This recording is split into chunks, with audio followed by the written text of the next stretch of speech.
Армысыздар, құрметті көрермендер. Кеттің бе, қайырылма. Тоқаев қос билік туралы айтты.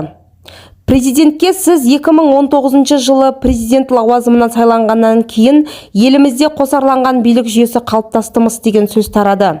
Кейбіреулер біздің саяси жүйемізді Иранның, Сингапурдың жүйесімен салыстырды. Шынымен де сол кезде елімізде екі билік орталығы орнағандай көрінді. Расымен солай болды ма деген сұрақ қойылды. Қалай десек те мемлекетте үлкен және кіші президент деген болмауы керек деп санаймын. Кеттің бе, қайырылма.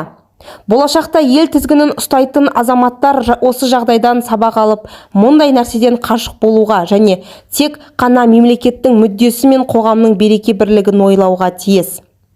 Өкінішке қарай, ішкі саяси дағдарысқа байланысты туындаған сын-сағатта негізгі құқық қорғау органдары басшыларының бетпердесі сыпырылып, олардың кәсіби білік